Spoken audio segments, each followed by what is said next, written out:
তারাই তো আজ মাঠ সারিয়া, তারাই তো আজ দেশ সারিয়া ভারত গিয়া পালাইলো।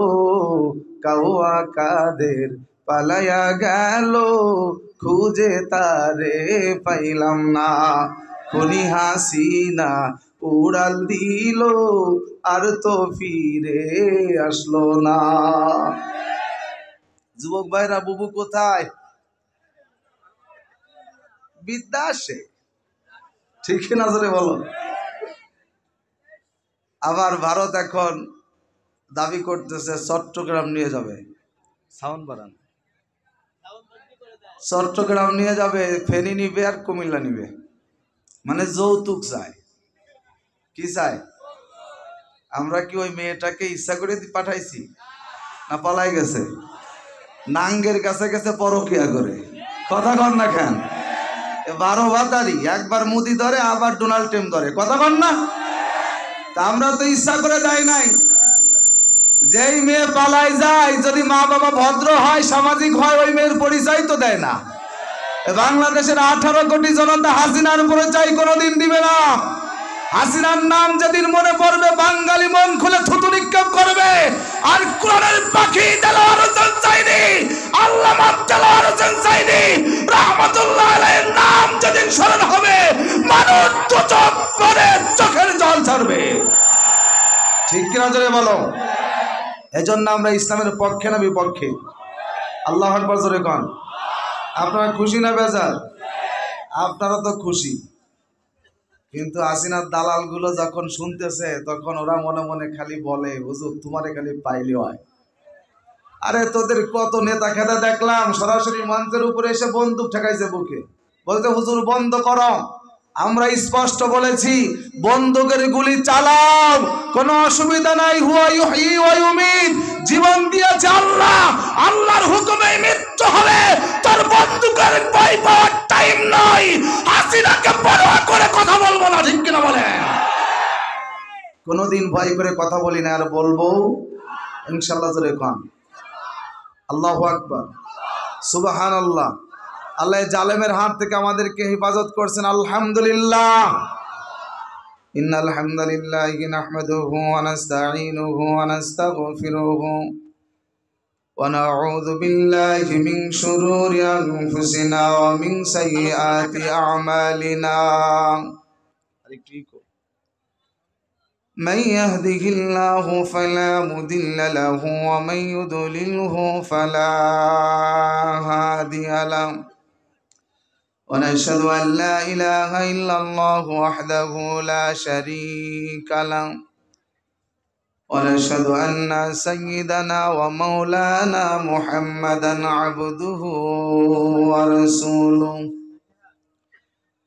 الذي أرسله بالحق بشيرا ونذيرا وداعيا إلى الله بإذنه سراجا وقمرا منيرا أما بعد সকলে একটু আমার সাথে মোহাব্বতে জোরে সরে পড়ো না। আউযু বিল্লাহি মিনাশ শাইতানির রাজীম। বিসমিল্লাহির রহমানির রহিম। ولا تقولوا لمن يقتل في سبيل الله أموات بل أحياء ولكن لا تشعرون.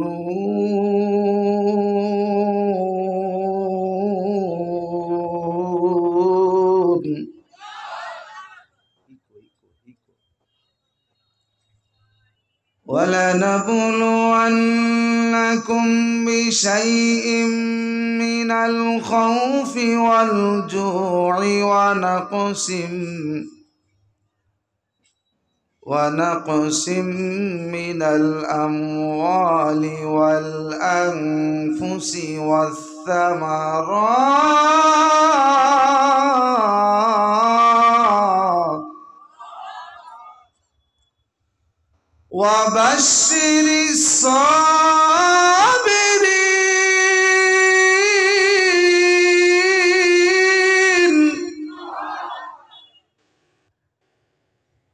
الذين إذا أصابتهم مصيبة قالوا إنا لله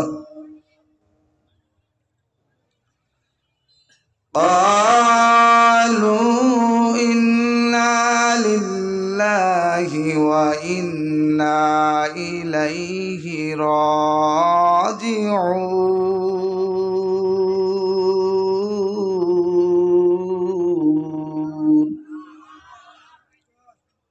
قال النبي صلى الله عليه وسلم من رأى منكم منكرا فليغيره بيده فإن لم يستطع فبلسانه فإن لم يستطع فبقلبه وذلك أضعف الإيمان. رواه مسلم. وقال تعالى إن الله وملائكته يصلون على النبي يا أيها الذين آمنوا صلوا عليه وسلموا تسليما. اللهم صل على محمد وعلى آل محمد كما صليت على إبراهيم وعلى آل إبراهيم إنك حميد مجيد. এরে পাবনা চাষকে এলাকার মুসলমান, আমার রসুলের উপরে মনে হয় আপনাদের অনেক রাগ আছে। জোরে বলেন, নবীর সাথে রাগ করা যায়?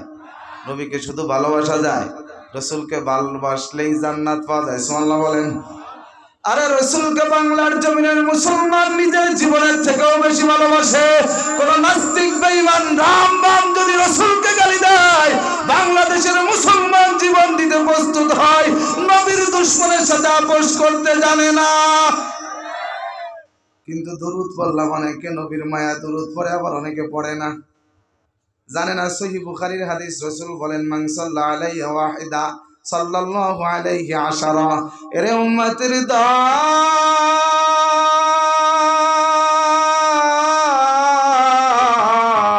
আমি নবীর উপরে তুমি যদি একবার দরুদ পড়ো, আমার আল্লাহ খুশি হয়ে তোমার মাথার উপরে সঙ্গে সঙ্গে 10টা রহমত দিয়ে দেয়। সুবহানাল্লাহ জোরে বলেন। এই জন্য দরুদের পক্ষে আমরা আছি না নাই?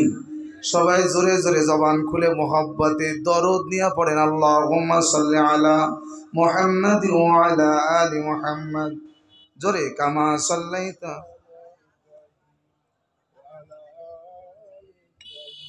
ইন্নাকা হামিদুম মাজিদ।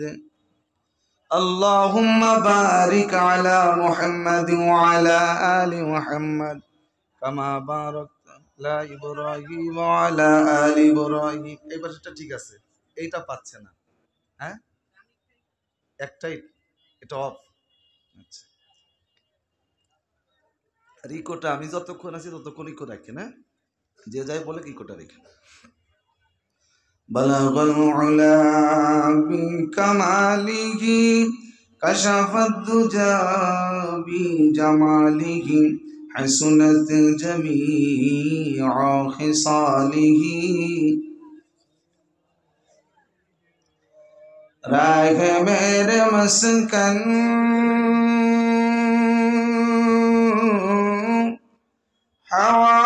হাওয়ারি কাবা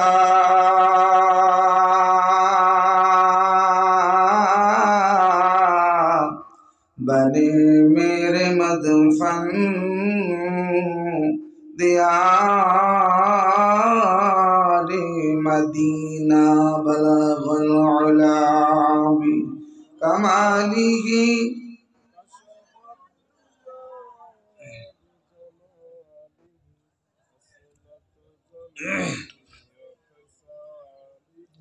সাল্লু আলাইহি ওয়া আলিহি। আলহামদুলিল্লাহ। ঐতিহ্যবাহী চাসকিয়া আলহাজ হারুন রশিদ হাফিজিয়া মাদ্রাসা ও এতিমখানার উদ্যোগে আজকের ৩০তম বার্ষিক ওয়াজ ও দোয়ার মাহফিলের সম্মানিত সুনামধন্য শ্রদ্ধাভাজন সভাপতি জনাব আলহাজ আব্দুর রহমান বিশ্বাস, সভাপতি অত্র মাদ্রাসা, বিশিষ্ট ব্যবসায়ী। আজকের মাহফিলের সম্মানিত প্রধান অতিথি জনাব আলহাজ আব্দুল লতিফ বিশ্বাস, প্রধান আকর্ষণ, প্রধান বক্তা, শ্রদ্ধেয় বড় ভাই, আমি যাকে মনে প্রাণে খুব গভীর ভালোবাসি, আন্তর্জাতিক খ্যাতি সম্পূর্ণ মুফাসসিরে কোরআন হজরতুল আল্লাম হজরত মাওলানা ডক্টর ফয়জুল হক মাদ্দাজিল্লাহ আলী, আমরা সকলে পড়ছি আমিন। মাহফিলের বিশেষ বক্তা আন্তর্জাতিক খ্যাতি সম্পন্ন হাফেজ মাওলানা মোহাম্মদ শরীফুল ইসলাম ভাই, অন্যান্য আলোচক বৃন্দ, অতিথিবৃন্দ, সামনে বসে থাকে আমার বাবার বয়সী শ্রদ্ধেয় মুরব্বী চাচারা, কলিজার টুকরা যুবক ভাইয়েরা, পর্দার আড়ালে সম্মানিত আবেদা সালেহা মুমিনা মা ও বোনেরা, আমি সর্বপ্রথম আপনাদের প্রতি আমার পক্ষ থেকে মোবারক জানাই যে গভীর রাত পর্যন্ত আপনারা কোরআনের আকর্ষণে বসে আছেন। এজন্য এই যুবকেরা তো রাত 2টা 3টা পর্যন্ত জেগে জেগে মেসি নেইমারকে দেখার জন্য, ফুটবল দেখার জন্য শীতের ভিতরে ঘুম কামাই দিয়ে জেগে থাকে। এই যুবকেরাই ক্রিকেট বিশ্বকাপ দেখার জন্য রাত 2টা 3টা পর্যন্ত ঘুম কামাই দিয়ে জেগে থাকে। এই যুবকেরাই রাত 12টা 1টা 2টা পর্যন্ত ফেসবুক টিপে, ইউটিউব দেখে। মিথ্যা কথা? আজকে আমরা তো ফুটবল দেখার জন্য নয়, আমরা ক্রিকেট দেখার জন্য নয়, ফেসবুক দেখার জন্য নয়, আমরা বসে আছি কোরআন শোনার জন্য। আর কোরআন শুনলে ইমান বাড়ে, জাদাতুহুম ঈমানা, সুবহানাল্লাহ বলেন। ইমানদারের ইমান মজবুত হয়, ইমান বাড়ে। আর কোরআন শুনলে মুনাফিকের চুলকানি বাড়ে। রাআইতাল মুনাফিকুনা ইয়াসুদ্দুনা আনকা সুদুদা, ও নবী আপনি দেখবেন যারা মুনাফিক, ওরা কোরআন শুনলে পারে ওরা ওসর মসর মোড়ামুড়ি করে, উঠে যায়, চলে যায়, কোরআনের বিরোধিতা করে। তা আমরা কি মুমিন হব না মুনাফিক হব? সুবহানাল্লাহ খান। এই যে কিছু সময় আপনারা যে বসে আছেন, এর জন্য কি আমার আপনার কি আল্লাহ পাক প্রতিদান দিবে না? হাদিসে কুদসিতে আল্লাহ পাক নিজে বলেন, ফাআশহিদুকুম আন্নী ক্বাদ গাফারতু লাহুম, ফেরেশতারা তোরা সাক্ষী থাক, যারা ওই তাজকিয়া মাদ্রাসার ময়দানে কোরআন শুনতে গেল ওদের জীবনের সব গুনাহ মাফ। আপনাদের কম হয়ে গেছে? জীবনের সব গুনাহ মাফ। সুবহানাল্লাহ বলেন। মাজলিসু ফিকিহিন খায়রুম মিন ইবাদাতি 60 হাসানা। আজকের এই রাত আমরা কোরআন শুনবো, আমাদের এক রাতের বিনিময়ে, কিছু সময়ের বিনিময়ে আল্লাহ পাক আমাদের আমলনামার ভিতরে 60 বছরের ইবাদতের সওয়াব দিবে। সুবহানাল্লাহ জোরে বলেন। আজকে মাহফিল হয়, তাফসীর হয়, জুমার নামাজে খুতবা হয়, বয়ান হয়, আমরা এখানে এখানে ঘুরে ঘুরে কোরআনের তাফসীর শুনি, কিন্তু আমাদের খুব একটা কাজে লাগে না, পরিবর্তন হয় না। ঠিক কিনা জোরে কোন? বিশেষ কিছু কারণে আমাদের পরিবর্তন নাই। আমার ভাইরা, আমাদের এলাকায় মাছ ধরে রাতভর যে ভেসাল বাই, ভেসাল বলে এদিকে, হ্যাঁ, জেলে ভাইরা যে মাছ ধরে এর বাঁশি দিয়ে এরকম বাঁকা, এটাকে কি বলে? খরা? খরা। যাই হোক, এই খরা দিয়ে যে মাছ ধরে যেটার ভিতরে রাখে, এটাকে কি বলে? খালো। এটা মিলছে। খরা দিয়ে মাছ ধরে সারা রাত রাখছে খালোর ভিতরে। এই খালোর যদি তলা ফাঁকা থাকে, তলা নাই, তাহলে বলেন মাছ ধরে রাখছে ঠিক আছে, কিন্তু মাছ থাকবে? কলস ঠিলা যদি টিউবওয়েলের নিচে রাখি আর পানি চাপ দেই, পানি তো ঠিলার ভিতরে পড়ে, কিন্তু কলসের তলা নাই, বলেন সারা রাত চাপ দিলে পারে পানি থাকবে? সাইকেলের টিউব লিক হয়ে গেছে, আপনি লিক সারেন নাই, পটি দেন নাই, এখন আপনি যতই হাওয়া দেন, হাওয়া থাকবে? তা হাওয়া রাখতে হলে আগে পটি দাও, পানি রাখতে হলে কলসের তলা ঠিক করো, মাছ রাখতে হলে খালের তলা ঠিক করো। ওয়াজ রাখতে হলে, ইমান সুন্দর করতে হলে ওয়াজের প্যান্ডেলে বসার আগে নিয়ত করো, হুজুর যা বলবে কোরআনের কথা হলে মানব। সেটা যদি আমার বিরুদ্ধে যায়, বাবার বিরুদ্ধে যায়, খাজার বিরুদ্ধে যায়, নেতার বিরুদ্ধে যায়, অসুবিধা নাই, কোরআনের কথা হলেই চলে। সুবহানাল্লাহ বলেন। আল্লাহর কথা, আল্লাহ রসুলের কথা যদি আমার ভালো লাগে মানবো, ভালো না লাগলেও মানতে হবে। ঠিক না ধরে বলেন। এই নিয়ত করে যারা বসবে, ইয়া আইয়ুহাল্লাযীনা আমানুত্তাকুল্লাহা হাক্কা তুকাতি, আল্লাহকে ভয় করার মতো ভয়। ওসিডিসিকে ভয় করেন, নেতাকে ভয় করেন, মাকে ভয় করে, সন্তান বাবাকে ভয় পায়, শিক্ষককে ছাত্র ভয় পায়, এমন ভয় নয়। আল্লাহকে এমন ভয় করতে হবে, দিনের আলোতে যেমন পাপ করতে লজ্জা লাগে, দিবালোকে রাস্তার উপরে জিনা করতে ভয় পাও, ঠিক তেমনি ভাবে রাতের অন্ধকারেও গার্লফ্রেন্ডের সাথে কথা বলতে ভয় করো আল্লাহকে। আল্লাহকে ভয় করে যেমন নামাজ পড়ো, সুদের টাকা ঘুষের টাকা পকেটে ঢুকানোর সময় কেউ দেখে না, দেখে কে? আল্লাহ দেখে। আল্লাহকে এমন ভয় করো। সুবহানাল্লাহ। এইরকম পরিবেশ নিয়ে যদি আমরা কোরআনের কথা শুনতাম, তাহলে আমাদের এত এত এত আলোচনা না শুনলেও চলতো। কিছু কথা শুনলেও, দু চারটা কথা শুনলেও যদি আমার দিল খাঁটি হয়।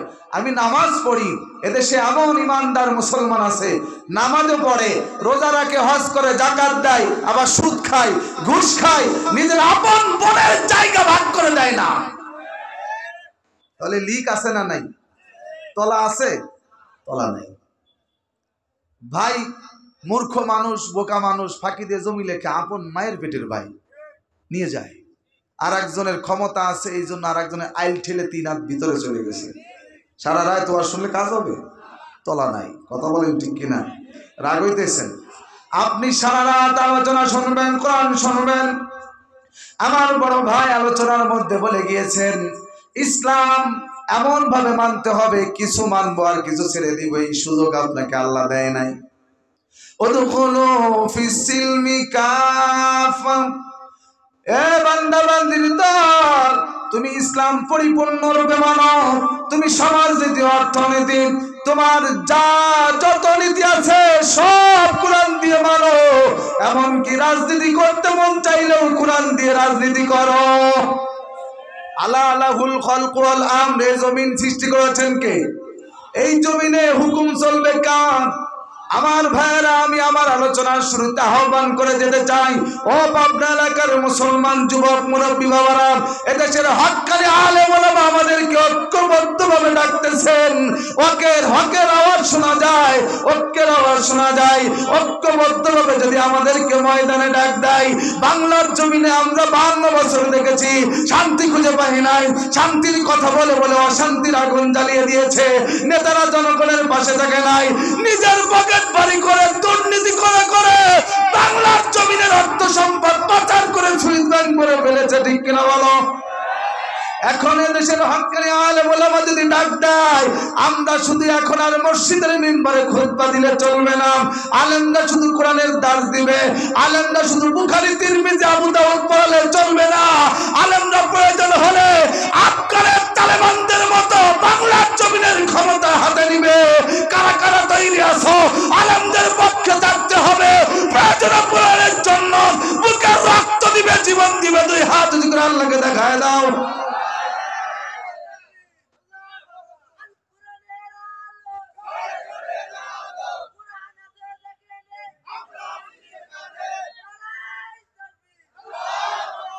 বাংলার জমিন মুসলমানের জমিন।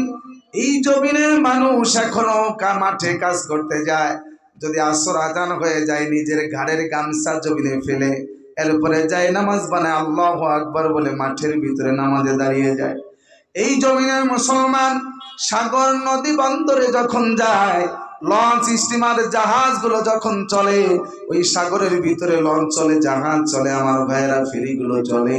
সাগরের ঢেউয়ে ঢেউয়ে, পদ্মা নদীর ঢেউয়ে ঢেউয়ে দেখবেন কিছু মুসলমান ছাদের উপরে মাথায় চলে গেছে। আজান হয়ে গেলে সাগরের পানির মাঝখানে আল্লাহু আকবার বলে ঢেউয়ের তালে তালে আল্লাহর কদমে সিজদা দিয়ে দেয়। এমন কোন অফিস নাই, আদালত নাই, মুসলমানের নামাজ পড়ার জায়গা আছে না নাই? রাজধানী ঢাকায় যাবেন, দেখবেন গার্মেন্টস যখন ছুটি হয়, মা বোনেরা গার্মেন্টস থেকে বের হয়ে বাসার দিকে ফিরছে, হঠাৎ করে মাগরিবের আজান। আল্লাহু আকবার, আল্লাহু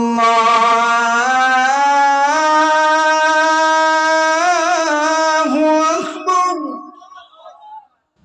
আজান যখন শুরু হয়ে যায়, যেই মহিলার মাথায় এতক্ষণ কাপড় ছিল না, দেখবেন বাংলাদেশের রাজধানী ঢাকার বুকের গার্মেন্টসের সাধারণ মহিলারা মাথার উপরে ওড়না টেনে বোঝায় দেয় বাংলার জমিন মুসলমানের জমিন।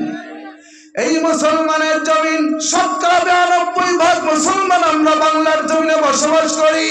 এই জমিনে লেনিন কার্ল মার্ক্সের মতাদর্শের রাজনীতি চলে, সমাজতন্ত্র গণতন্ত্র চলে। আগামীতে তৈরি হও, ইসলামের বিপ্লব হবে, মুসলমান আল্লাহর কোরআনের রাজনীতি চলবে। ঠিক কিনা বলো? তুমি যদি সমাজতন্ত্র গণতন্ত্র করতে পারো, আমি কেন কোরআনের তন্ত্র মন্ত্র করতে পারবো না? তুমি যদি নাস্তিক বেঈমানদের রাম বামদের রাজনীতি করতে পারো, আমি মুসলমান হিসেবে আল্লাহর কোরআনের রাজনীতি কেন করতে পারবো না? আমি একজন মুসলিম হিসেবে আমার রসুলের রাজনীতি, মুহাম্মদ সাল্লাল্লাহু আলাইহি সাল্লামের আদর্শের রাজনীতি আমি কেন করতে পারবো না? এখন থেকে আলেমরাও রাজনীতি করা লাগবে। ওরা আমাদেরকে স্বপ্ন দেখায়, ভাইরা ভোটে নির্বাচিত করে আমাকে জনগণের সেবা করার সুযোগ দেন। আসলে মনে মনে উদ্দেশ্য জনগণের বাধা পান না কেন? এই জন্য আলেমরা যদি হাত উঁচু করে একটা সুযোগ দিতে রাজি আছে না নাই? একবার আমরা এই কোরআনের শাসন দেখতে চাই, যারা বলেন ঠিক কিনা? আমার এই কোরআন সব পারে, কেন আপনি রসুলের আদর্শের রাজনীতি কেন করবেন না? আপনার জীবনের সব থেকে বড় মডেল হলো মুহাম্মদুর রাসূলুল্লাহ সাল্লাল্লাহু সুবহানাল্লাহ বলবেন না? এই জন্য আমার নবী ছাগলের রাখাল হলেন। আমার নবী একদিকে ছাগলের রাখাল, আবার নবীজি রাষ্ট্রের নায়ক হলেন, প্রধানমন্ত্রী হলেন। আমার আল্লাহ বলেন, ওগো নবীজি, আপনি হলেন সমস্ত পৃথিবীর সমস্ত মানুষের মডেল, আদর্শ। সমস্ত মুসলমানের আপনি আদর্শ হবেন, মডেল হবেন। এজন্য একজন গরিব দুঃখী মানুষ, একটা রাখাল যেন মনে দুঃখ না পায়, আমি তো গরিব মানুষ, আমি রাখাল মানুষ, কেন মুহাম্মদকে আমার মডেল বানাবো? সে তো আমার মতো দুঃখী মানুষ ছিল না। আমার নবীর চাইতে দুঃখী গরিব মানুষ আর কে ছিল? নবীজি ছাগলের রাখাল হয়েছেন যেন একটা রাখাল বলতে না পারে মুহাম্মদকে আমি আদর্শ মানি না। একজন ভিআইপি যেন বলতে না পারে আমি এমপি, আমি মন্ত্রী, আমি প্রধানমন্ত্রী, আমি কেন মুহাম্মদকে আদর্শ মানবো? আমার ভাইরা, আমার নবী, আপনার নবী মুহাম্মদ সাল্লাল্লাহু আলাইহি সাল্লামের চাইতে বড় রাষ্ট্রনায়ক এই পৃথিবীতে আর কেউ ছিল না। সুবহানাল্লাহ খান। এই জন্য নবীর আদর্শ সব জায়গায় চলে কি চলে না? কিন্তু দুঃখের বিষয়, বাংলাদেশের মুসলমান কোরআন দিয়ে নামাজ পড়তে রাজি, কোরআন দিয়ে হজ করতে রাজি, যাকাত দিতে রাজি, কোরআন দিয়ে কালেমা পড়তে রাজি, কোরআন দিয়ে মসজিদ চালাবে, মাদ্রাসা চালাবে, কিন্তু কোরআন দিয়ে সমাজ চালাইতে রাজি না। ইমাম সাহেব হুজুর যদি বলে, শোনো আমার চাচকে এলাকার মুসলমান, এই সমাজের মুসলমান শোনো, আমি যতদিন পর্যন্ত এই মসজিদের ইমাম, যতদিন খুতবা দিব, খবরদার কোরআনের বাইরে মসজিদে কোনো কথা চলবে না। মুসল্লিরা সবাই খুশি, কয় হুজুর ঠিক আছে, মসজিদ খালি কোরআন দিয়ে চালাবেন, কোরআনের বাইরে মসজিদ চলবে, সবাই খুশি। কিন্তু ইমাম সাহেব পরের জুমা এবার আলোচনার টপিকস পাল্টে দিয়ে বলতেছে, আমার মুসল্লি ভাইয়েরা, সভাপতি, সেক্রেটারি সাহেব, সবাই কান খুলে শোনো, আমি যতদিন এই মসজিদের খুতবা দিব, খবরদার আমার এই সমাজের ইমাম, আমি নেতা, এই সমাজের ভিতরে শুধু আমার মসজিদ কোরআন দিয়ে চলবে না, এই সমাজের প্রতি ইঞ্চি মাটি কোরআন দিয়ে চলবে। এই সমাজে সুদ যদি কোরআনে না থাকে, সুদ বন্ধ করে দাও। সাথে সাথে দেখবেন সুদখোররা ইমামের পিছনে খেপে গেছে। ঘুষ চলবে না, সঙ্গে সঙ্গে ঘুষখোর নেতা ইমামের বিরুদ্ধে চলে যায়, হুজুর রাজনীতি শুরু করছে। কথা কোন? এই কোরআন কি শুধু মসজিদ চালানোর জন্য আসছে? আর তোমার বাপ মরলে ফয়তা দেওয়ার জন্য, খতম করার জন্য আসছে নাকি? আরে কোরআন হচ্ছে complete code of human life, মাথা থেকে পা পর্যন্ত, রান্নাঘর থেকে শুরু করে সংসদ ভবন পর্যন্ত কোরআন চলবে। ঠিক কিনা জোরে কোন? ভাইরা আমার, রাগ হইতেছেন? বাংলাদেশে কত মাহফিল হয়, কোরআনের কথা কয় জায়গা হয়, আজকে আপনারা মন ভরে শুরু থেকে পর্যন্ত কোরআন শুনতেছেন, আলহামদুলিল্লাহ বলেন। প্রতিটা আলোচক কথায় কথায় কোরআনের আয়াত হাদিসের বাণী থেকে আপনাদেরকে শোনাচ্ছে। বাংলাদেশে অনেক মাহফিল হয়, কোরআন হাদিসের কোনো কথা নাই, শুধু বাবার গল্প, পীরের গল্প, খাজার গল্প, 3 ঘন্টা শেষ। এই তাহেরি রাজালাও পোরাও রাখিয়া তোমার দ্বারে আমি কত ভালোবাসি রে। এই মাশাআল্লাহ, পাগলা তাহেরি আছে না নাই? ও মুর্শিদ, পাশের তার একজন এসকইটে যায়, কথা কন ঠিক কিনা? আছে না নাই? মুর্শিদ আমার হুজুরি সাকি মহিমা জানে, গলায় রশি লাগাইয়া ধীরে ধীরে টানে। জিকিরের নামে বন্ডামি করে, ইমানদার মুসল্লিদের ইমান নষ্ট করে, মসজিদ থেকে মাজারে নিয়ে পীরের পায়ে সেজদা ফেলাইতেছে। আছে না নাই? বন্ডদের পিছনে যাওয়া যাবে? এগুলো হাসিনার দালাল ছিল, ওদের মনে খুব দুঃখ। কতক্ষণ না কেন? এই যে 2024-এর যে গণ অভ্যুত্থান, এই গণ অভ্যুত্থানে মাজার পূজারী সুন্নি নামের বন্ডর বাচ্চাদের একটার কোনো অবদান নাই। কতক্ষণ ঠিক কিনা? এই জন্য ভাইরা আমার, এই বাংলার জমিনে আমরা 1971-এ বাংলার দামান ছেলেরা রক্ত দিয়ে দেশকে স্বাধীন করেছে। 2024-এ এসে বাংলার দামান ছেলেরা আবার তারা পাবজি ছেড়ে, ফেসবুক ছেড়ে, ইউটিউব ছেড়ে, ইমো ছেড়ে রাস্তায় ঝাঁপিয়ে পড়েছে।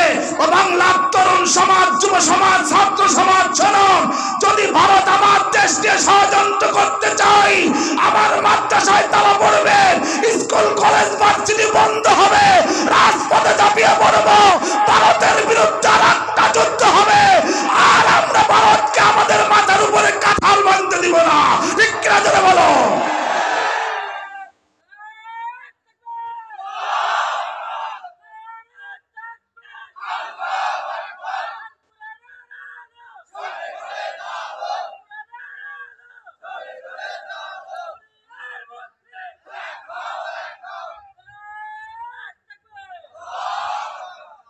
গত 2-4 দিন আগে আমার যশোর এলাকার একটা মাদ্রাসায়, মাদ্রাসার ছাত্ররা তাদের অনুষ্ঠানে যেমন খুশি তেমন সাজো, স্কুলে অনেক সময় যেমন খুশি তেমন সাজে না, কিছু মুক্তিযোদ্ধা সাজে, কাদা টাদা মাখায়, পিস্তল ধরে এরকম দাঁড়ায় থাকে। তো মাদ্রাসার ছাত্ররাও পিস্তল ধরে দাঁড়িয়ে আছে, আইএস সাজছে।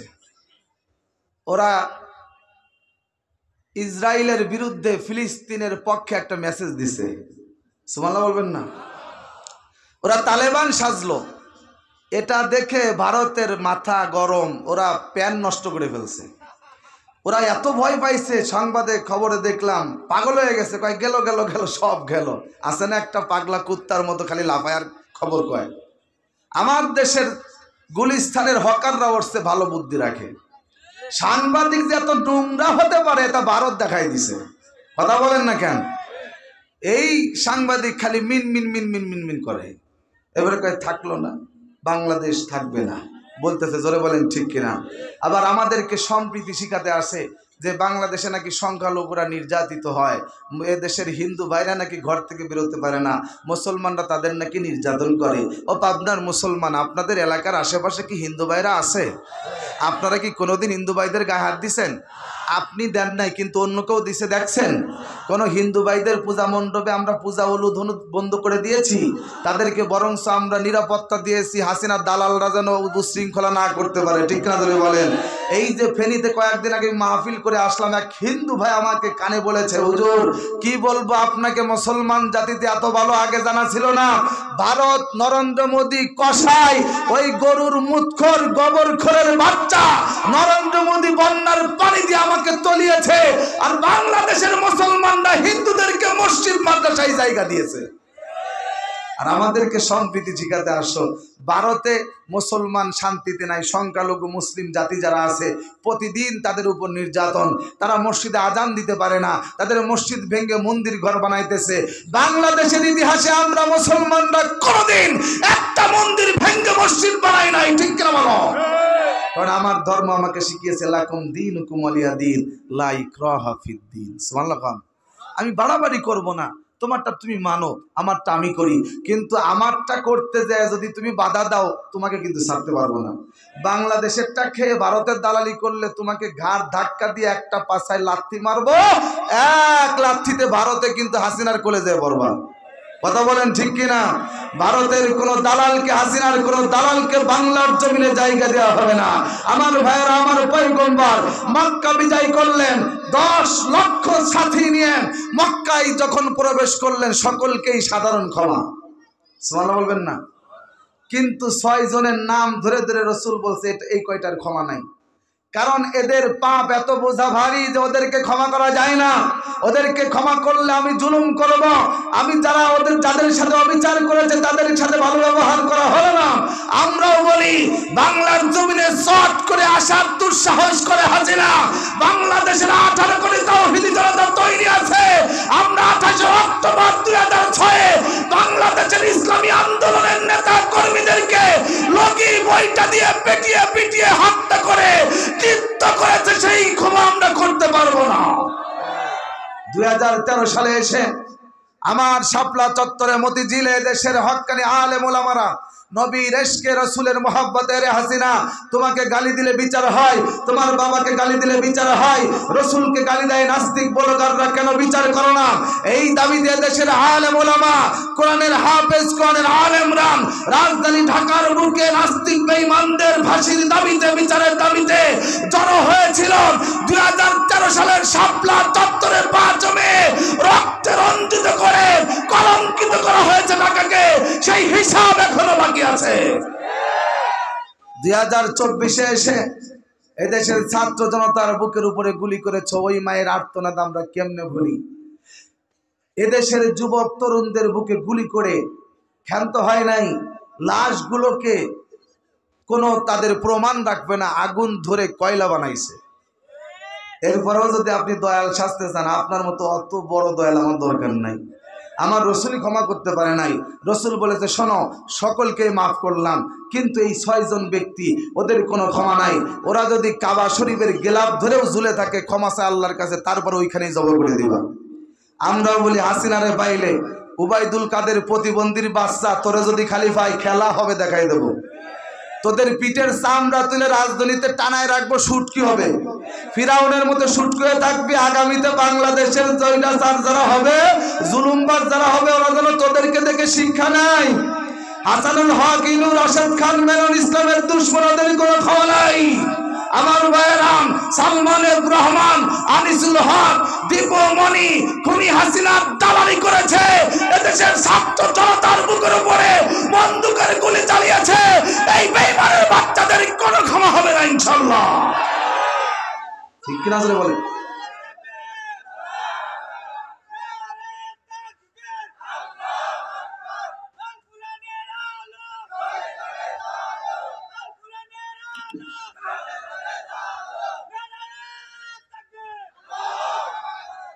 এই জন্য আমার ভাইয়েরা মুসলমান, আমি আপনাদের সামনে সূরা বাকারার 154, 155 এবং 56 3টি আয়াত তেলাওয়াত করেছি।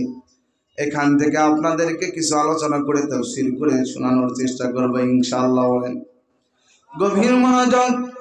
ও মুসলমান ভাইয়েরা, আল্লাহ পাক রব্বুল আলামিন এই 3টি আয়াতের ভিতরে কি বলেছেন আমরা সংক্ষেপে আগে তরজমা শুনব, তাহলে আমাদের তাফসীর করতে এবং তাফসীর বুঝতে সহজ হয়ে যাবে। জোরে কোন সুবহানাল্লাহ। সকলে আমার সাথে পড়েন, আউযু বিল্লাহি মিনাশ শাইতানির রাজিম, বিসমিল্লাহির রহমানির রহিম। ولا تقولوا لمن يقتل في سبيل الله أموات بل أحياء ولكن لا تشعرون। আল্লাহ পাক বলেন, দুনিয়ার মানুষেরা শোনো, যারা আমি আল্লাহর রাস্তায় জীবন দিয়ে শহীদ হয় তাদের কোনো মরণ নাই, তাদের মৃত্যু হয় না, বরঞ্চ তারা আমি আল্লাহর কাছে জীবিত থাকে, কিন্তু দুনিয়ার মানুষ সেটা বুঝতে পারে না। وَلَنَبْلُوَنَّكُمْ بِشَيْءٍ مِّنَ الْخَوْفِ وَالْجُوعِ وَنَقْصٍ مِّنَ الْأَمْوَالِ وَالْأَنفُسِ وَالثَّمَرَاتِ وَبَشِّرِ الصَّابِرِينَ।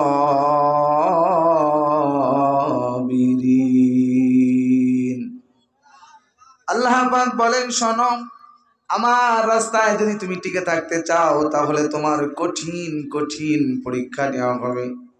এক নম্বর পরীক্ষা হলো তোমার ইমানের পরীক্ষা হলো। তার আগে আমি আপনাদেরকে বলি, শোনেন মুসলমান ভাইরা, যার সার্টিফিকেটের যত মূল্য তার প্রশ্ন তত কঠিন হয়। আপনি এসএসসি পরীক্ষা দিলে আপনাকে 1-2 প্রশ্ন দেওয়া হবে না। আপনি যদি মাস্টার্স অনার্সের পরীক্ষায় অংশগ্রহণ করেন তাহলে আপনাকে কিন্তু এসএসসির প্রশ্ন আপনাকে করা হবে না। প্রশ্ন কঠিন না সহজ হবে? যত ক্লাস বড় তত কঠিন প্রশ্ন হয়। ঠিক তেমনিভাবে আল্লাহর ওলি যে যত আল্লাহর বড় ওলি হবে, আল্লাহর যে যত পছন্দর ভালোবাসার বান্দা হবে, বান্দি হবে, তার ইমানের পরীক্ষা তত বেশি কঠিন হবে। এই জন্য নবী রাসূলগণ পর্যন্ত মায়ের খাইছেন।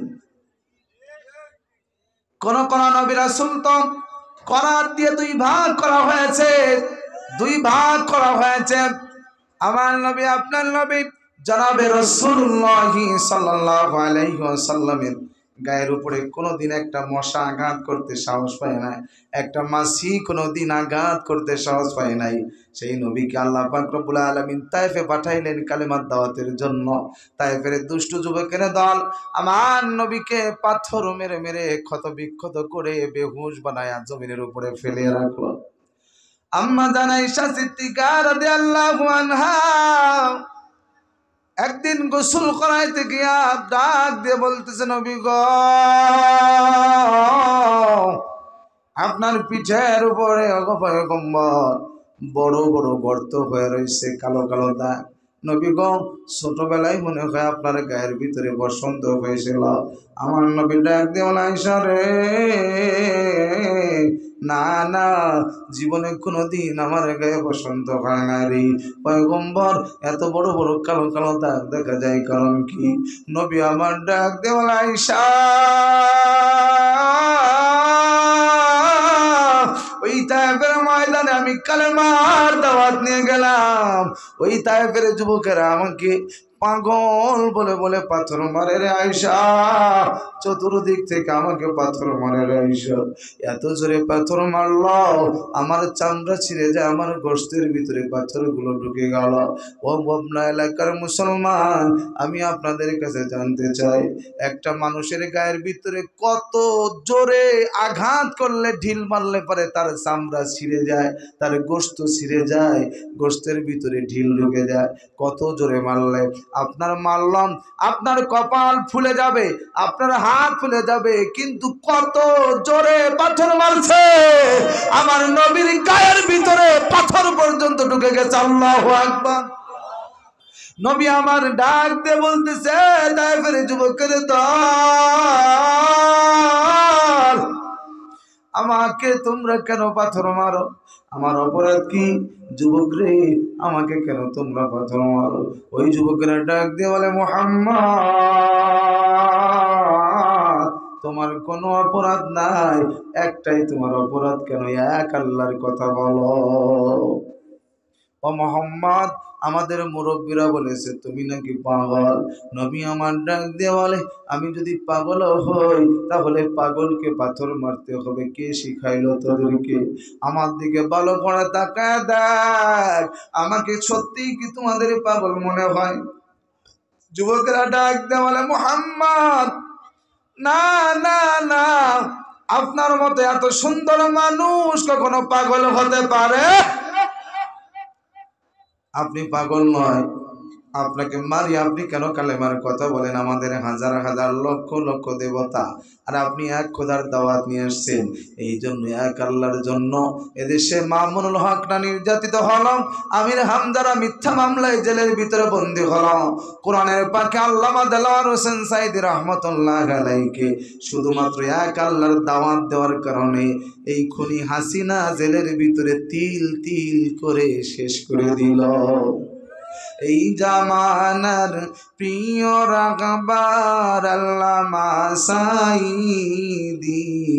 ওই যে দেখো বিদায় নিয়াছে মোর কোরআনের পাখি, ওই যে দেখো চলে গিয়াছে মোর কোরআনের পাখি। ঠিক আছে বলেন? শুধু বাংলাদেশ নয় রে মুসলমান, সারা পৃথিবীর ভিতরে যারা বাংলা ভাষা বুঝে প্রত্যেকটা মানুষের হৃদয়ের মনে ছিল কোরআনের পাখি দেলোয়ার হোসেন সাঈদী। ঠিক না বলো? ভালোবাসার বুলবুলিটা দিয়া গেল ফাঁকি, ভালোবাসার বুলবুলিটা দিয়া গেল ফাঁকি, পারলে কি আর যাইতে দিতাম তারে আমাদেরকে রাখি, পারলে কি আর যাইতে দিতাম তারে আমাদেরকে রাখি। কত দুঃখ দিলি তোরা, কত পীড়া দিলি। ঠিক আছে বলে? কত দুঃখ দিলি তোরা, কত পীড়া দিলি, বেহেশতি ফুল চইলা গেল ফিরি জান্নাতের বাড়ি, বেহেশতি ফুল চইলা গেল ফিরি জান্নাতের বাড়ি। নারে তাকবীর! আমার ভাইরা মুসলমান, আমার পয়গম্বর ডাক দে বলে, ও তারপরে যুবকের দল, আমি পাগল না রে, আমি পাগল না। নবী আমার চোখ বড় বড় করে যুবকদের দিকে তাকায়, ফেল ফেল করে তাকায়, দেখে আমার নবীকে চতুর্পাশ থেকে ডাইনে পাথর নিয়ে দাঁড়ায়। বামে এই যুবকের দল বামে পাথর নিয়ে দাঁড়ায়, সামনে পাথর নিয়ে দাঁড়ায়, পিছন থেকে পাথর মারে। বৃষ্টির মতো আমার পয়গম্বরের গায়ের উপরে পাথর। নবী আমার ডাক দিয়ে বলে, ও যুবকের দল, তোদের যত মারতে মন চাই মার, কিন্তু আমি আমার আল্লাহর দাওয়াত ছাড়বো না। সুবহানাল্লাহ। আমার ভাইরা জিবরাইল আলাইহিস সালাম ডাক দিয়ে বলে, নবী গো, আপনার গায়ে পাথর মারে আরশ আজিমের ভিতরে থরথর করে কম্পন শুরু হয়ে গেছে। ও নবীজি, আপনি যদি একবার হুকুম করেন, এই তায়েফের মধ্যখানে যত কাফের বেঈমান আছে পয়গম্বর, আমি এই দুই পাশে দুইটা বড় বড় পাহাড়, ওই পাহাড়ের দায়িত্ব নিয়ে যেত যেই ফেরেশতারা, তাদেরকে সঙ্গে করে নিয়ে আসছি। ওই পাহাড় দুইটা উঁচু করে তায়েফের মাঝখানে যত বেঈমানের বাচ্চা আছে, পায়ের নিচে পিপিলিকা যেমন পাড়া দিলে ডলা দিলে পরে মাটির সাথে মিশে যায়, ওই রকম ভাবে এই তায়েফের ময়দানে মিশে যাবে, একটা কাফের বেঈমানের কোনো চিহ্ন থাকবে না। আমার পয়গম্বর ডাক দিয়ে বলতেছে, না জিবরাইল না, খবরদার খবরদার, একটা মানুষের জন্য কোনো ক্ষতি হয় না। আমি আল্লাহ পাক রব্বুল আলামিনকে আমি বলে দিব, ও মাওলাই কারীম, তোমার ফেরেশতা তুমি নিয়ে যাও, এই তায়েফের ময়দানে যুবকরা আমাকে চিনে নাই, কিন্তু পরবর্তীতে আমাকে কেউ না কেউ চিনবে, তোমার কালেমা পড়ে ধন্য হয়ে জান্নাতে যাবে। আল্লাহু আকবার। এই জন্য আমার পায়েরা আমার রসুলকেও তায়েফের ময়দানে মার খাওয়াইলো। ওই উহুদের ময়দানে আমার পয়গম্বর দান মুবারক শহীদ করলেন। নবীজির মাথার ভিতরে লোহার কড়া ঢুকে গেল, লোহার টুপিটা ভেঙ্গে আমার নবীর মাথার ভিতরে লোহার কড়া ঢুকে গেল। আমার আপনার পয়গম্বর ওই উহুদের ময়দানে বেহুশ হয়ে জমিনের উপরে পড়ে রইল। আমার পয়গম্বর আর মাথাটা নড়াইতে পারে না। এমন সময় কাফের বেঈমানের দল আর মুনাফিকের বাচ্চারা পুরো মনিদার ভিতরে খবর দিয়ে দিল, কুতিলা মুহাম্মদ, মুহাম্মদ নাই রে, মুহাম্মদ নাই। এই কথা শোনার সঙ্গে সঙ্গে পুরো মদিনার ভিতরে সাহাবারা পাগলের মতো কান্না শুরু করলো।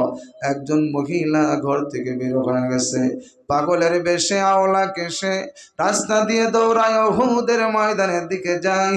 সাহাবারা ডাক দিয়ে বলে, মহিলা তুমি কোথায় যাও? আমি উহুদের ময়দানে আমার নবীর কাছে যাই। ডাক দিয়ে বলে, তুমি উহুদের ময়দানে যাও, ওই উহুদের ময়দানে তোমার ভাই, তোমার বাবা, তোমার স্বামী তিনজন শহীদ হয়ে গেছে।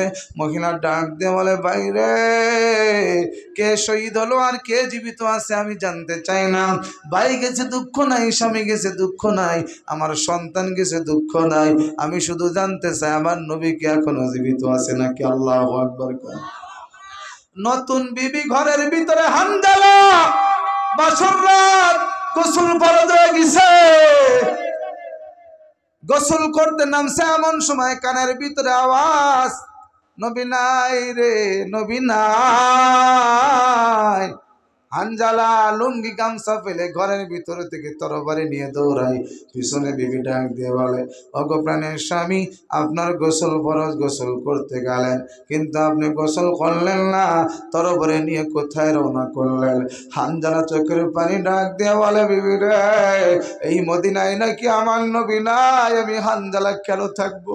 আমি যাব, আমি আমার নবীর জন্য উহুদের ময়দানে জীবন দিব। আল্লাহু আকবার বলো। দ্বীনের জন্য তাদের কত কুরবানি, সব ত্যাগ করতে পারে কিন্তু আল্লাহকে ছাড়তে পারে না, রাসূল ছাড়তে পারে না। সুবহানাল্লাহ কও। আর যুবক তোমাকে ইমাম সাহেব বলে, ভাই নামাজ পড়তে চলো। যুবকের কত শ্রোতা, কয় হুজুর প্যান ভালো না, তুই কি মহিলারে, তোর প্যান নষ্ট হয় কেমনে? তোর তো লজ্জা করা উচিত। এই যুবক ভাই, তোমার পায়ে হাত দিয়ে বলে যায়, তুমি যা করো নামাজ ছেড়ো না। যুবক রে, তোমার মতো কত যুবক দেখেছি, স্কুল কলেজ ভার্সিটি পড়ে, রিক্সা চালায়, ঠেলাওয়ালা, দিন মজুর, গরিব মানুষ, ধনী মানুষ ব্যবসা করে, কিন্তু আবার নামাজের সময় হয়ে গেলে তোমার মতো কত যুবক বন্ধু 5 ওয়াক্ত মসজিদে যায় নামাজ পড়ে। ধরে বলেন ঠিক কিনা? হে যুবক ভাই, তুমি কেন পারবে না? তোমাকে শয়তান ধোঁকায় ফেলে রেখেছে। যুবক রে, প্রতিদিন কত মৃত্যুর খবর হয়। তুমি মনে মনে চিন্তা করো, হুজুর আর একটু বয়স হলে পরে নামাজ শুরু করব, আর কিছুদিন যাক নামাজ পড়ব হুজুর। যুবক ভাই, তুমি তোমার বুকে হাত দিয়ে বলো তো, তুমি আরো কিছুদিন বাঁচবে, এই গ্যারান্টি তোমার কাছে আছে? কেউ দিতে পারবে? বাচ্চারা কলার পাতা ঘর বানায়, এটার গ্যারান্টি 2-4 ঘন্টা দেওয়া যায়, কিন্তু আমার আপনার জীবনের গ্যারান্টি নাই। কত খবর ভাই, সুস্থ মানুষ রাস্তায় বের হয়েছে, হঠাৎ করে ট্রাক চাপায় অ্যাক্সিডেন্ট করে দুনিয়া থেকে বিদায়, আছে না নাই? কত মানুষ রাতে ঘুমান, আর কোনোদিন চোখ দুইটা খুলতে পারে না। যুবক ভাইরে, ও মুরব্বি বাবা,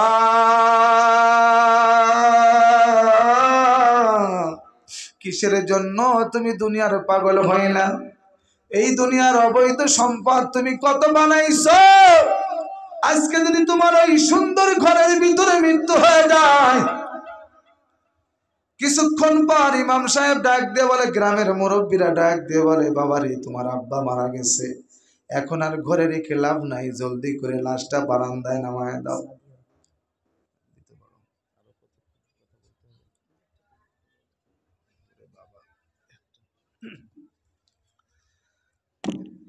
ভাইরে, যদি ইমাম সাহেব ডাক দিয়ে বলে, বাতিজা তোমার আব্বু তো মারা গেছে, এখন আর লাশটা ঘরের ভিতরে রেখে লাভ নাই, বারান্দায় নামায় দাও।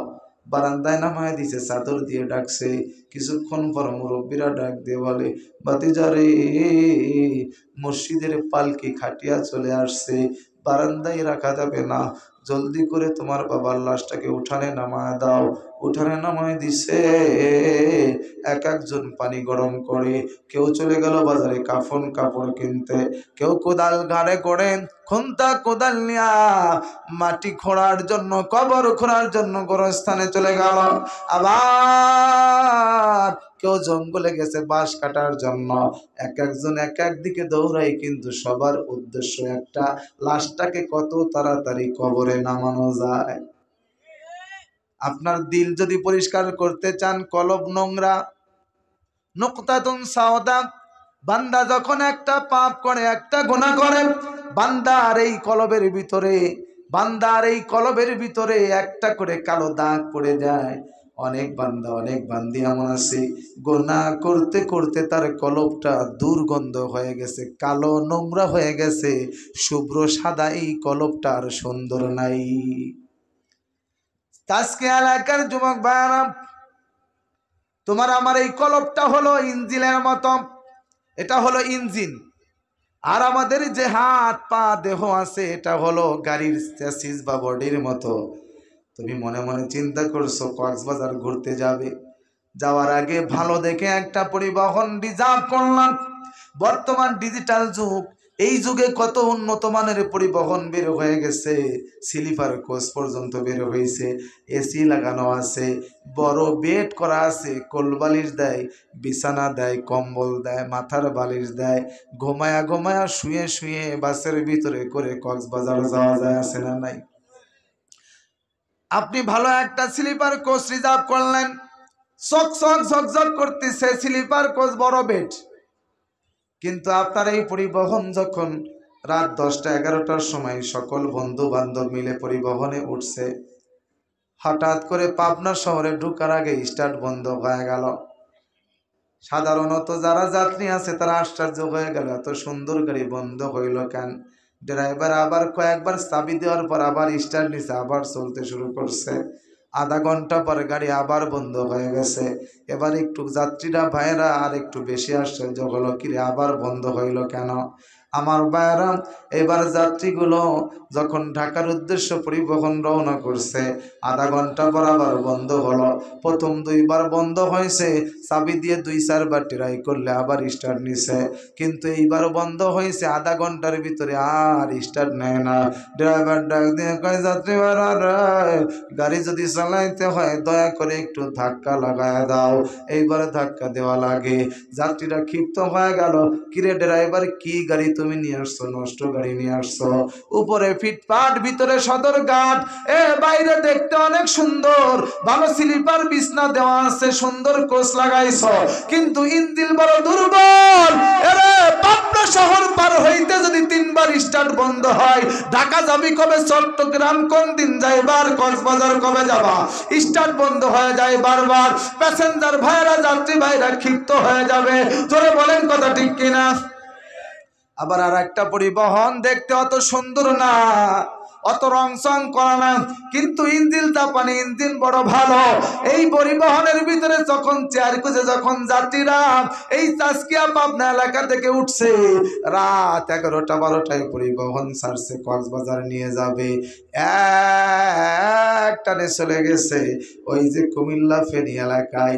যাত্রীরা ডাক দিয়ে বলে, ড্রাইভার ভাই গাড়িটা একটু বন্ধ করো, পেটে ক্ষুধা লাগছে, সকাল হয়ে গেছে, সেই সন্ধ্যার সময় খেয়ে এসেছি, এখন পেটে দারুণ ক্ষুধা, গাড়ি বন্ধ করো।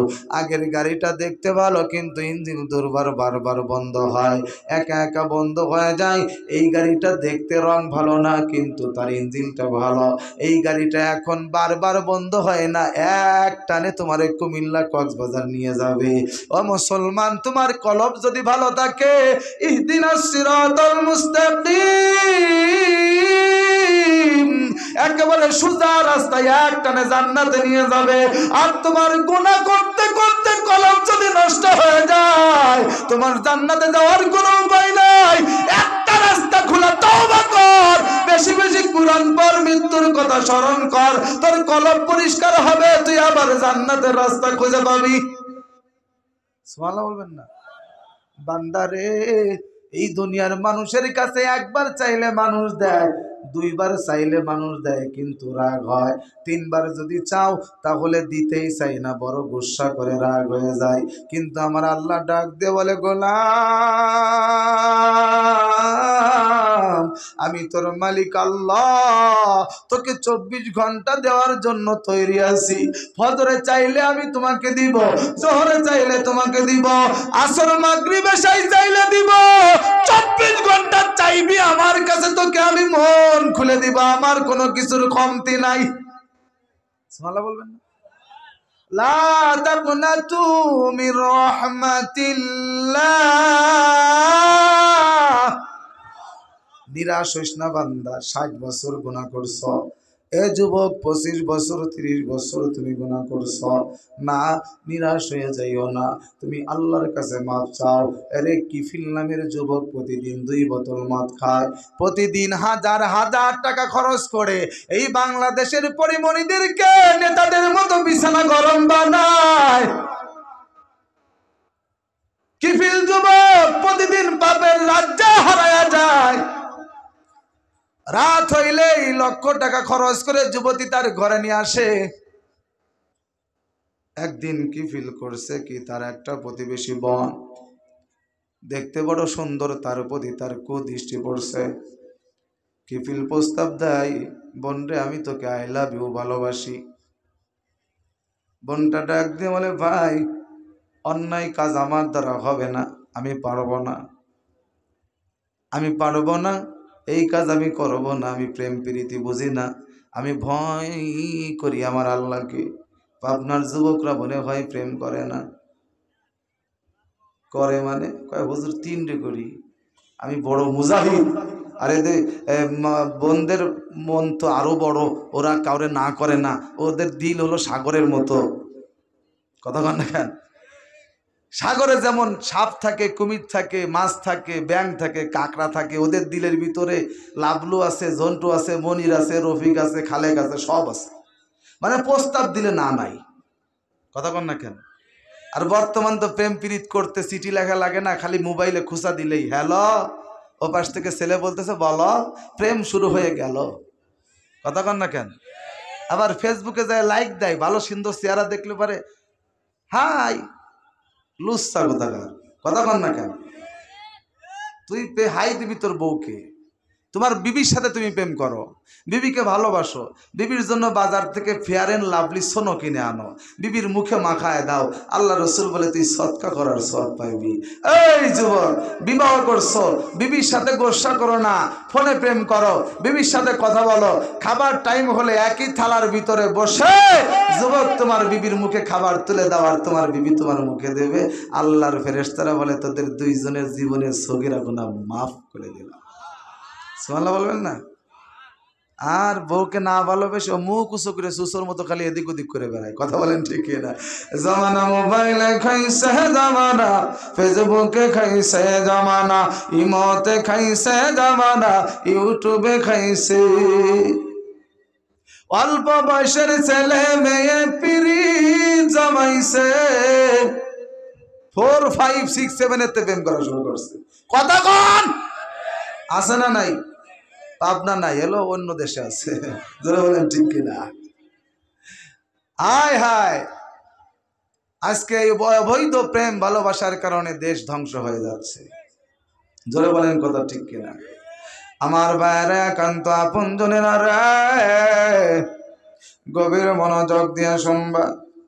এ মুসলমান যুবক, এই পৃথিবী তোমার আবার আপন না। এই পৃথিবীতে যত বেশি পাপ করবারই, এই পাপের কারণে তোমার হাসর নামার ভিতরে তুমি জাহান্নামী হয়ে যাইবা।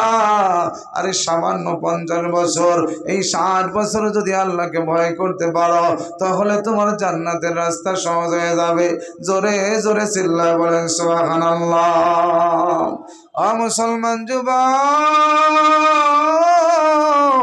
এই জন্য যদি তোমার ইঞ্জিন ভালো থাকে, তোমার কলম যদি ভালো থাকে, এখানে তুমি গুনাহ করছো, একটা গুনাহ করলে একটা কালো দাগ হয়, একটু গন্ধ সৃষ্টি হয়। গুনাহ করতে করতে অনেক বান্দা আছে এমন, অনেক বান্দি আছে এমন, তার কলবের ভিতর থেকে শুধু গুনার দুর্গন্ধ, সুদের দুর্গন্ধ, ঘুষের দুর্গন্ধ, জেনার দুর্গন্ধ, মিথ্যার দুর্গন্ধ, গীবতের দুর্গন্ধ, শুধু গুনার দুর্গন্ধ বের হয়। এমন এক যুবক কি ফিল দুনিয়ার কোনো পাপ নাই, সে করে নাই। তার এই প্রতিবেশী বোনকে ডাক দিয়ে বলে, বোনরে তোকে বড় পছন্দ হয়, যদি তুমি আমার সাথে রাতের বেলায় সময় দাও, তাহলে তোমাকে লক্ষ লক্ষ টাকা পুরস্কার দিব, 100 স্বর্ণ মুদ্রা দিয়ে দিব। ওই যুবতী বোন ডাক দিয়ে বলে, যুবক ভাই না না না, আমি এমন পাপ কাজ কোনোদিন করতে পারবো না। এবার যুবতী মেয়েটা তার কাছ থেকে বিদায় হয়ে গেল। হঠাৎ করে করে মেয়েটা কঠিন বিপদে পড়লো। বিপদে পড়লে মানুষের কাছে টাকা হানত চায়, মানুষের কাছে মানুষ টাকা ঋণ চায়, টাকা খুঁজে পায় না। যদি বলে ভাই রে সুদে টাকা দাও, 20,000-এ 2,000 টাকা লাভ দিব, তাহলে টাকা দেওয়ার মানুষ বাংলাদেশে আবার অভাব হয় না। সুদ আছে, লাভ, প্রচুর লাভ। কি যে খাইতেছেন এটা আপনি জানেন না তো। যুবক ভাই, মুরব্বী বাবা, যদি সুদের ব্যবসা থাকে ছেড়ে দেন। 1 টাকা যে ব্যক্তি সুদ খায় 70টা গুনাহ হয়। সর্বনিম্ন তার পাপ হলো নিজের মায়ের সাথে জিনা করা। আল্লাহর সাথে যুদ্ধ ঘোষণা করে সে ব্যক্তি, রসুলের সাথে যুদ্ধ ঘোষণা করে। আল্লাহর সাথে যুদ্ধ করে টিকতে পারবেন? এই এলাকার কোন যুবক যদি তার মাকে বিবাহ করে, তাহলে আপনারা তাকে এলাকায় থাকতে দিবেন? তো মাকে বিবাহ করার চাইতেও তো সুদখোর বড় গুনাহগার। ও কি করে আপনার সমাজে টিকে থাকে? কথা বল না কেন? এই জন্য আমার ভাইরা, বিপদে পড়লে মানুষকে সহযোগিতা করে না।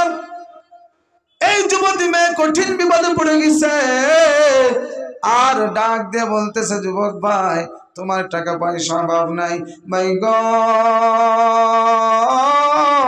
দয়া করে আমাকে কিছু সহযোগিতা করো, আমার 100 স্বর্ণ মুদ্রা প্রয়োজন।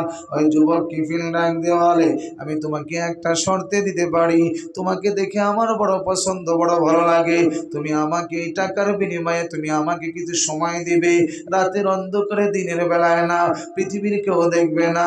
যুবতী বোন রে, টাকা নিয়ে যাও, কিন্তু শর্ত হলো তুমি আমাকে সময় দিবে, আমি তোমাকে অন্যায় করব। এবারে যুবতী ডাক দিয়ে বলে, ভাই আমি কোনোদিন কোনো অন্যায় করি নাই, কিন্তু কোথাও আমি টাকা পাইলাম না, তুমিও আমাকে টাকা দাও না, এই পাপ কাজে আমাকে বাধ্য করলা।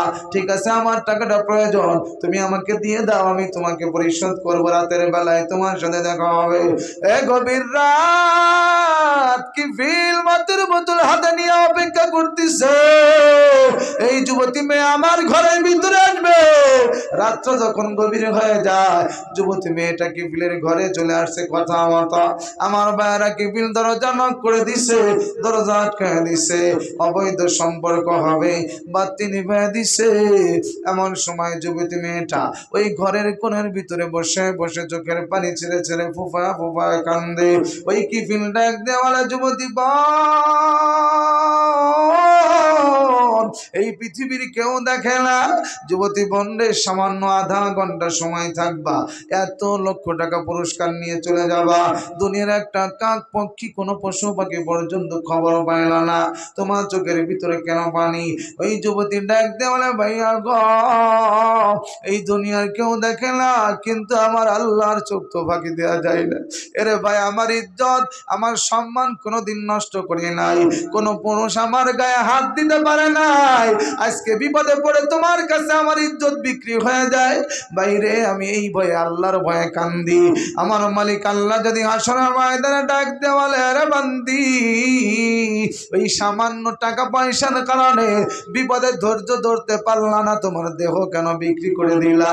আমি আমার আল্লাহর দরবারে আমার মুখ কেমনে দেখাইবো? আমার আল্লাহর চোখ ফাঁকি দেওয়া যায় না। আল্লাহর ভয়ে কান্দি, হাসরের ভয়ে কান্দি।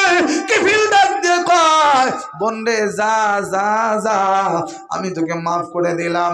এই গভীর রাতে এত বড় পুরস্কার দুনিয়ার কেউ দেখে না, তারপরেও তোমার অন্তরের ভিতরে এত ভয়, একমাত্র আল্লাহর ভয়। যাও, আমি কিফিল তোমাকে মাফ করে দিলাম। এরে বল, আমি আজকে তোর কাছে একটু দোয়া চাই, তুই যদি দোয়া করো, আমার মন সাক্ষী দেয় আমি আল্লাহর কাছে মাফ পাবো। সুবহানাল্লাহ জোরে কর। কিফিল ঘর থেকে বের হয়ে রাস্তায় চলে গেল, জঙ্গলের ভিতরে কিফিলের মৌত হয়ে গেল, মৃত্যু হয়ে গেল। আমার ভাইরা রে, আল্লাহ পাক রব্বুল আলামিন ডাক দিয়ে বলে, দুনিয়ার মানুষেরা রে, তোমরা এতদিন জানতে এই কিফিল হলো সবচেয়ে বড় খারাপ মানুষ, কিন্তু আমি আল্লাহ পাক রব্বুল আলামিন কিফিলের তওবার কারণে তাকে আমার ওলি বানায় নিলাম। জোরে কান সুবহানাল্লাহ। আল্লাযীনা আমানু ওয়া কানু ইয়াত্তাকুন।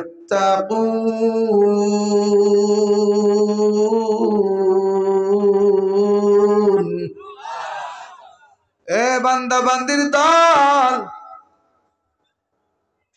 আমি আল্লাহ পাক রব্বুল আলামিন বড় সহজ সহজ দুইটা শর্ত লাগায় দিলাম। তুমি আমার ওলি হইতে পারবা, আমার বন্ধু হইতে পারবা। আলা ইন্না আউলিয়া আল্লাহি লা খাউফুন আলাইহিম ওয়া লা হুম ইয়াহজানুন। আল্লাহর ওলিদের কোনো ভয় নাই, কোনো টেনশন নাই। সুবহানাল্লাহ না? আল্লাহর ওলিদের কোনো ভয় নাই। ওলি হলো আরবি শব্দ, বাংলা অর্থ হলো বন্ধু। উর্দু বা ফার্সিতে আমরা বলি, হিন্দিতে বলি দোস্ত। জোরে বলেন ওলি কি শব্দ? আরবি, বাংলায় বলে দোস্ত, বন্ধু। আল্লাহর বন্ধুদের কোনো ভয় নাই, কোনো টেনশন নাই। এখন আল্লাহর উনি কারা? বাংলাদেশের মুসলমান মনে করে পীর হয়েছে যারা, পীররা খালি আল্লাহর ওলি। আল্লাহকে এই কথা বলছে? আমরা মনে করি বড় পীরের খেলাফত নেওয়া লাগবে। এ বাংলাদেশে যত পীর আছে আমরা মনে করি ওলি। ও যদি ল্যাংটাও থাকে ওলি মনে করে বাংলারই মুসলমান। আমার ফরিদপুর জেলার পাশে একটা জেলা আছে শরিয়াতপুর। এই শরিয়াতপুরে একটা পীর আছে, হাফ প্যান্ট পরে থাকে, পুটকার মতো, এরকম দেওয়ানবাগির মতো বুটকা। তার বিবি কাফল বলক করে, কপালে বড় টিপ পরে, পর্দা পরে না, পর্দা পরে না, হাফ প্যান্ট পরে ঘুরে বেড়ায়। এও বাংলাদেশের কপাল পুরা মুসলমানের পীর হইছে। ও তো তাও হাফ প্যান্ট পরছে। ওই কুমিল্লা চাঁদপুর যায় দেখবেন, ওই জায়গার একটা পীর আছে, হাফ প্যান্টও পরে না, ল্যাংটা। মাইরা ফেলাইছে রে ল্যাংটা, মাইরা ফেলাইছে, সিনার ভিতর তালা দিয়ে ল্যাংটি পরাইছে। সারা জীবন গোসল করে না, বছরে একবার উরুষ হয়, উরুষের ভিতরে বাবা ল্যাংটা গোসল করে। আবার কয় হুজুর এত বেশি কথা কন, ল্যাংটা হইলে কি হবে? মাল আছে। কি আছে তো দেখাই যাইতেছে, কথা কন না কেন? এক ল্যাংটা বড় একজন আল্লাহর ওলি গেছেন, ডাক দিয়ে বলে, কিরে ল্যাংটা তুই নাকি পীর? বলে হ্যাঁ আমি পীর। ল্যাংটা কেন? বলে আইসি ল্যাংটা যাব ল্যাংটা। আল্লাহ আমার এই ল্যাংটা পাঠাইছে, আমি পোশাক পরবো, কি আল্লাহর সাথে বিয়া দেবি? হুজুর এবার চিন্তা করছে, সোজা আঙ্গুলে কি উঠবে না, আঙ্গুল বেগা করো। এবার হুজুর করছে কি, খাদেমকে ডাক দিয়ে বলে, খাদেম রে হাতুড়ি নিয়া। খাদেম হাতুড়ি আনছে।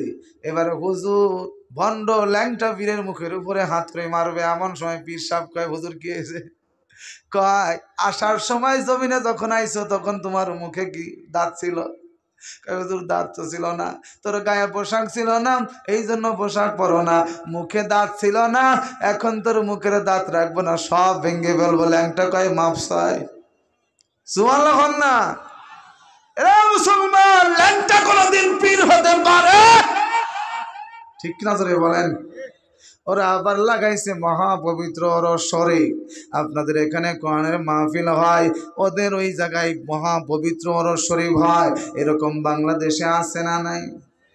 ও মুসলমান, এই মহাপবিত্র ওরস শরীফ লাগাইয়া যুবক যুবতী মঞ্চের উপরে ওরসের ভিতরে গান গায়, নাচানাচি করে, এমন ওরস বাংলাদেশে আছে না নাই?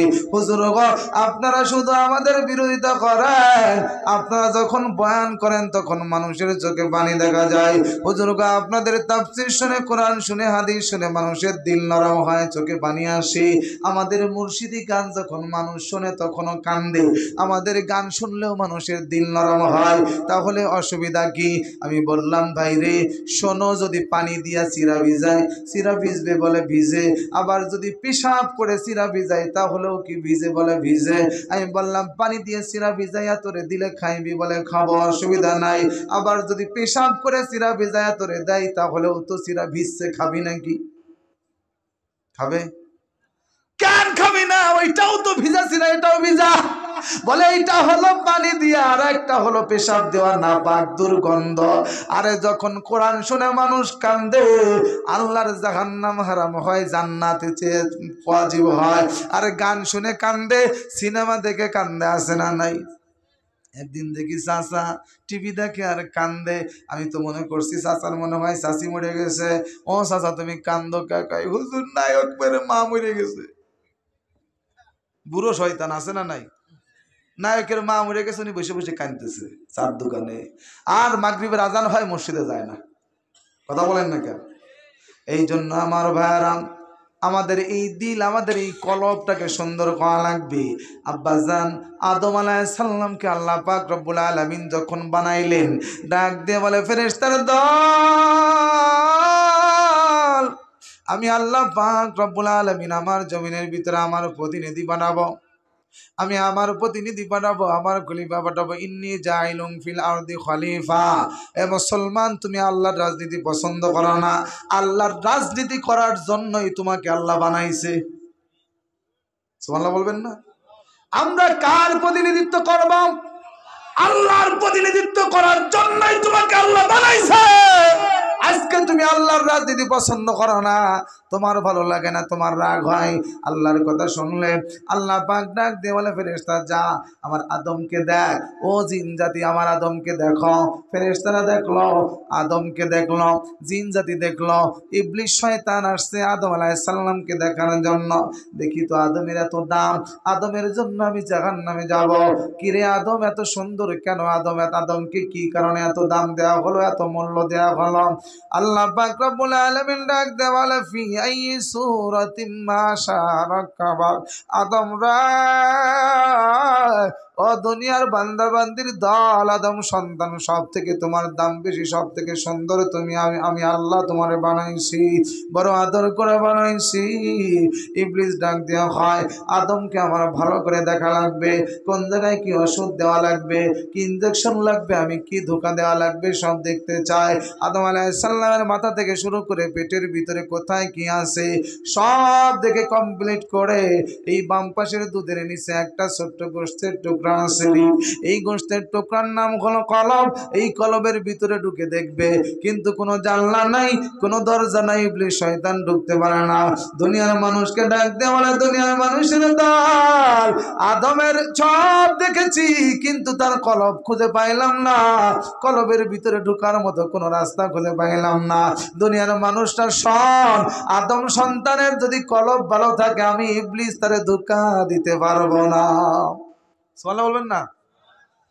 তার কলব যদি সুন্দর থাকে, যদি পাপ না থাকে, তাহলে সে শিরক বুঝতে পারবে, সে বেদাত বুঝতে পারবে। যার কলবটা গুনাহ করতে করতে নুকদাতুন সাউদা, গুনাহ করলে দাগ পড়ে, গুনাহ পড়লে গন্ধ হয়, এই কলবটা গুনাহ করতে করতে কালো দাগে দাগে যখন ঢেকে যায়, যখন কলবটা নষ্ট হয়ে যায়, তখন এই কলব দিয়ে আর সে কোনো পাপ বুঝতে পারে না। সে গুনাহ করে সুদ খায় কিন্তু তার খারাপ লাগে না, সে ঘুষের টাকা পকেটে নেয় কিন্তু তার খারাপ লাগে না, নামাজ কাজা করলেও খারাপ লাগে না, অবৈধ সম্পর্ক প্রেম ভালোবাসা করলেও তার মন্দ লাগে না। আমার রাসূল ডাক দিয়ে বলেন, এ দুনিয়ার মানুষ,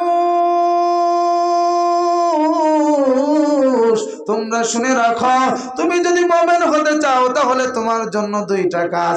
অন্যায় করলে খারাপ লাগবে, আর যদি তুমি কোনো পাপ কাজ করো খারাপ লাগবে। ভালো করলে তোমার মনে শান্তি লাগে, মাহফিলে বসছো তোমার ভালো লাগে, নামাজ পড়তে তোমার ভালো লাগে, মজা লাগে। ফা আনতা মুমিন, তুমি হলে মুমিন। তুমি যখন গান শুনছো, সি সি সি সি, না না না না, আমার গানটা শোনা উচিত হলো না। আমি পাপ করলাম যখন তোমার খারাপ লাগবে, অন্যায় করলে তোমার অনুভূতি যখন খারাপ হয়, তখন বুঝবা তোমার ভিতরে ঈমান আছে, তুমি মুমিন। জোরে কোন সুবহানাল্লাহ, নারায়ে তাকবীর, আল্লাহু আকবার। ওগো নবীজি, আমাদের কলবের ভিতরে আপনি বলেছেন গুনাহ করলে পরে দাগ হয়। নবী গো, এই দাগ পরিষ্কার করার জন্য কোনো সাবান আছে, কোনো সোটা আছে নাকি? কি নবী আমার ডাক দিয়ে বলে, দুনিয়ার মানুষেরা রে, তোমার আয়নার উপরে, টেবিলের উপরে তোমার বিবি আয়না রাখছে, এই গ্লাসটার উপরে বিবি যখন 10 দিন পর্যন্ত ঝাড়ু দেয়, যখন আমার ভাইয়েরা এই টেবিলের উপরে আয়নার উপরে দেখবেন ধুলাবালু পড়ে, একদিন 2 দিন পড়তে পড়তে 10 দিন 15 দিন পরে দেখবেন এই আয়নাটা কিন্তু ধুলাবালুর কারণে এখন আর চেহারা দেখা যায় না, ময়লা জমে গেছে। এখন আয়নাটা যদি কাপড় দিয়ে পরিষ্কার করি তাহলে আবার চেহারা দেখা যায় কিনা? কথা বল না কেন? এই যে লোহার ভিতরে জং ধরে, মরিচিকা পড়ে, এটা রেত দিয়ে টান দাও, এটা তুমি শীষ কাগজ দিয়ে টান দাও, পরিষ্কার হয়ে যাবে। ও মুসলমান, তোমার কাপড়ের ভিতরে, জামার ভিতরে ময়লা পড়ছে, গাবের দুর্গন্ধ লাগছে, সাবান দাও, তুমি হুইল গুঁড়ো দিয়ে পরিষ্কার করো, গুঁড়া সাবান দাও, এটা পরিষ্কার হয়ে যাবে। নবী গো, আমাদের কলবের ভিতরে ময়লা পড়ছে, আমরা কি পরিষ্কার করতে পারবো? কি লাগবে, সাবান না সোডা লাগবে? আমার নবী ডাক দিয়ে বলে, না, দুনিয়ার কোনো সাবান সোটাই তোমার এই কলব পরিষ্কার হবে না রে। একমাত্র পরিষ্কার করার জন্য তোমার দুইটা জিনিস দিয়ে গেলাম।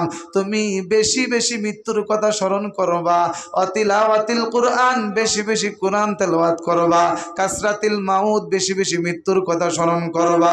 এই জন্য যুবক ভাই, কেন তুমি এখনো নামাজ পড়ো না? কেন তুমি এখনো অবৈধ সম্পর্কের ভিতরে দুনিয়ার মতো হয়ে গেছ? এখনো তুমি তোমার মায়ের সাথে দুর্ব্যবহার করো, বাবার সাথে খারাপ ব্যবহার করো। ওয়া কাযা রাব্বুকা আল্লা তা'বুদু ইল্লা ইয়্যাহু ওয়া বিল ওয়ালিদাইনি ইহসানা। আমি মালিক তোর জন্য ফরজ করে দিলাম, এ যুবক, তুই আমি আল্লাহর ইবাদত করবা, সঙ্গে সঙ্গে তোমার মায়ের সাথে বাবার সাথে ভালো ব্যবহার করবা। তুমি আমি আল্লাহর ইবাদত করো, কিন্তু মা বাবার সাথে সম্পর্ক ভালো না, মা বাবার সাথে খারাপ ব্যবহার করো। আল্লাহর কসম করে বলি, আব্বা আম্মাকে কষ্ট দিয়ে কোনো মানুষ কখনো জান্নাতে যাইতে পারবে না। জোরে বলেন ঠিক কিনা? আমার মুসলমান ভাইরা, ও ইমানদার, আমি আপনাদেরকে আর কষ্ট দিব না। আপনাদেরকে মনে হয় খুব বিরক্ত করতেছি, আপনারা রাগ হইতেছেন, তাহলে জোরে বলেন তো আল্লাহু আকবার। কোরআনের কথা কি আমাদের ভালো লাগে না খারাপ লাগে? আমার ভাইরা, যুবকদেরকে আমি নসিহত করব, যুবক আর নামাজ ছাড়বা না।